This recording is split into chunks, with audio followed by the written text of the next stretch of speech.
Meitenes, man jums jautājums, ko jūs esat, varbūt iemācījušās vai ieguvušas vienkāršas lietas piedaloties projektā? Atbild brīvā formā.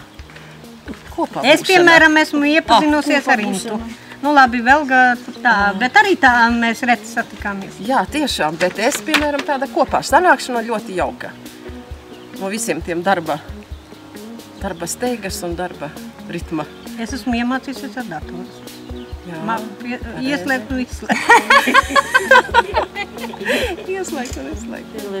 Jāmācās, uz tādiem pasākumiem obligāti jāiet. Tas ir bez vārda runas, nemaz domāt nevajag, obligāti jāiet.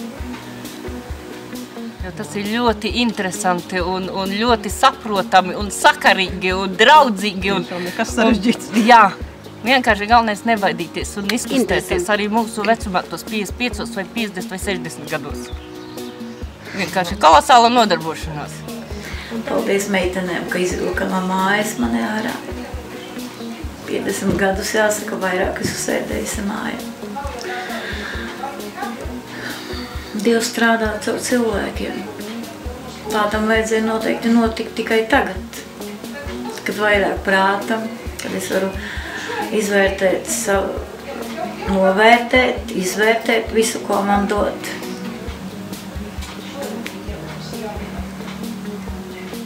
Projekts man ļoti patīk.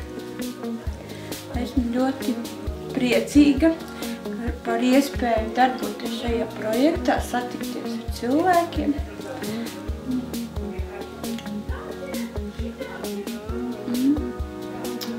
Gūt jaunu pieredzi, apgūt jaunas prasmes, nostiprināt esošās prasmes. Tās pašas datorzinības drusku, kaut pamati, noteikti, reizi? Nu jā. Jā. Nebaidīties sevi parādīt, ko proti un ko vari. Vai tā vienmēr iznāk, vienmēr bremze nostrādā mūsu vecumā pareizi? Jā. Šis projekts īstenībā ir tā kā tādā atslēdziņa uz pasauli, jo projekta ietvaros ir atvērušās tādas nebijušas iespējas, un mēs esam sadraudzējušās visas kopā, un mums vienai ar otru ir ļoti labi, un es esmu sajutusi tādu ļoti tādu sirsnīgu uzmanību un palīdzēšanu. Tiešām, tas darbojas. Ticat vai nē, es to jūtu.